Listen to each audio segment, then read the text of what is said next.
So my name is Dan, and this video today is to talk about the issue of abortion. Many people, when thinking about this issue, think it's so morally complex and there's so many different aspects and angles you need to look at.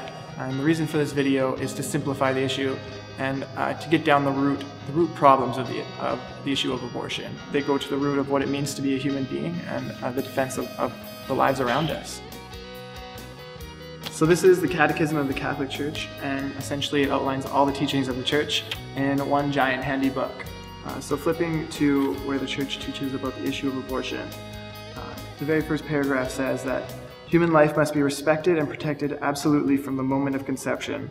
From the first moment of his existence, a human being must be recognized as having the rights of a person, among which is the inviolable right of every innocent human being to life. Flipping to the next page, it goes on to say that formal cooperation in an abortion constitutes a grave offense. The Church attaches the canonical penalty of excommunication to this crime against human life. A person who procures a completed abortion incurs excommunication lete sentiente by the very commission of the offense. So what this means is that by the very nature of the action, the person and the persons helping them to procure an abortion have excommunicated themselves from the Church. And this is a grave issue. It says that you yourself have chosen to leave the Church by doing this action. And the reason the Church has done this is it's stating that by committing a grave sin, it requires a grave response.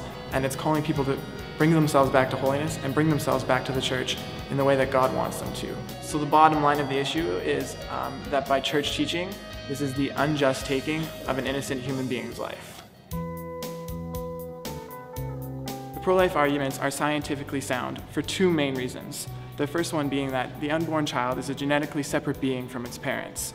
When the egg and sperm meet, at that very distinct moment, it becomes a genetically separate being from its parents. Its DNA may be similar to its mother's, but it's not exactly the same.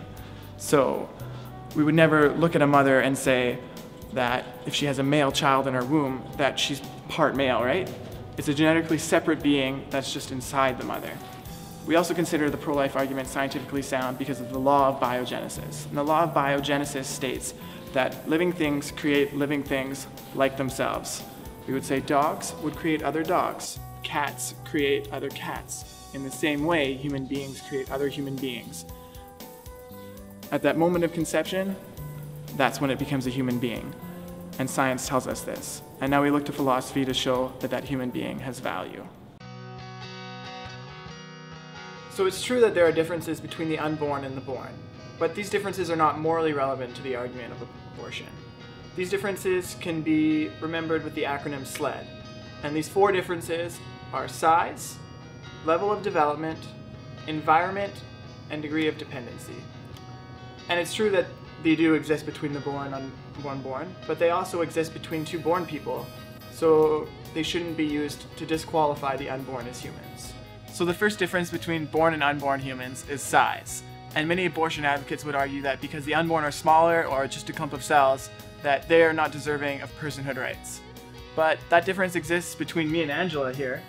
She's smaller than I am, but that doesn't make her any less human, and my being bigger than her doesn't make me any more human. So why are we using this to make the unborn less human? So the second difference is level of development. And for example, men may develop more muscle and be physically stronger and more developed in that area than a woman would be. But that doesn't make me any more of a human than it makes Angela here. And in the same way, abortion advocates would use that to say because an unborn child is less developed than a born person, that it's okay for us to kill them. But clearly that doesn't make any sense. So the third difference is environment, and many abortion advocates would argue that because the child is in the womb, that they're less human. But again, that difference exists between born humans. Angela's out in the main room, I'm in the kitchen. That doesn't make me any more or less human.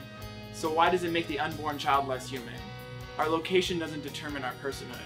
So the last difference is degree of dependency, and many abortion advocates would argue that because the child is dependent on its mother for everything that it needs to live, that it's okay for the mother to kill that child. But again, this difference exists between born humans. Myself as a student, I'm dependent on my parents to help me with rent and food and other things that I need to survive.